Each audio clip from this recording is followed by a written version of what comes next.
सायद अपाङ्ग भएर होला।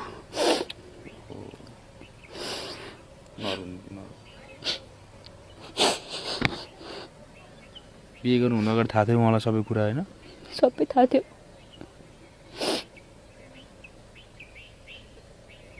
कति वर्षको हुँदाखेरि बिहे गर्नुभएको थियो? 18 वर्ष हुँदाखेरि। हजुर। त्यस्तो गाली त गर्नुहुन्न थियो, बाहिर लाग्नुहुन्थ्यो, त्यही पनि मैले धेरै सहेँ। पछि पेटमा आएपछि एकदम धेरै झगडा पर्यो, अनि म यो सहन सक्दिनँ भनेर माइत बस्यो। बाबु पनि माइतैमा जन्म्यो, अनि पछि माइत पनि त्यस्तै भएर काठमाडौँ आएर बसेको। म दर्शकहरूलाई के भन्न चाहन्छु भने बरु मलाई सहयोग नगर्नु होला। मैले सक्ने मेरो क्षमताले भ्याएअनुसार एउटा जब भयो भने आफूले गर्थेँ, आफै मिहिनेत गर्थेँ भन्ने एउटा आशा चाहिँ छ। सानो हुँदाखेरि मेरो खुट्टा भाँचेको थियो, अनि 11 वर्ष हुँदाखेरि चाहिँ क्यान्सर हुन लागेर खुट्टा काटेको। ए भनेपछि तपाईँ सानै हुँदाखेरि चाहिँ खुट्टा भाँचेको? हजुर भन्नुहुन्थ्यो 2-2.5 वर्ष हुँदाखेरि खुट्टा भाँच्यो, अनि उपचार गर्दा मम्मी बाबासँग पैसा पनि थिएन, अब ऋण पनि कसैले नपत्याउने गाउँमा।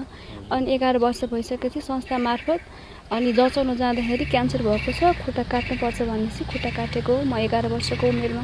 नमस्कार सर हजुरलाई। नमस्कार। हजुरको शुभ नाम? मेरो नाम तारा कुमारी रोका।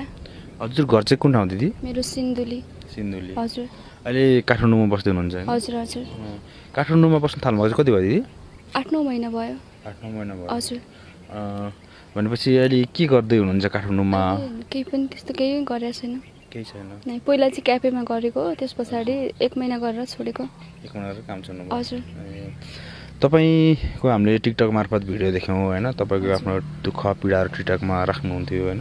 हजुरको सुरुमै जाउँ, हजुरको एउटा खुट्टा छैन रहेछ दिदी होइन?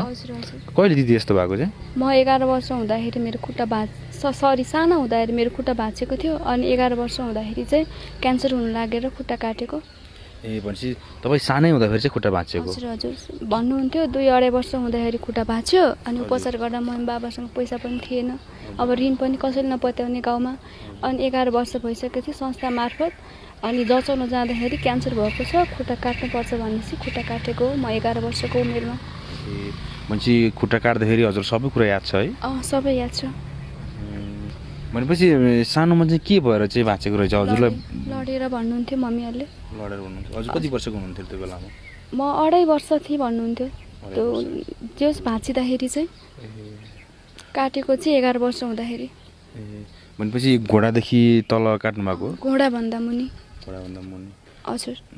अहिले अर्को कृत्रिम खुट्टा राख्नु भएको चाहिँ कहिले?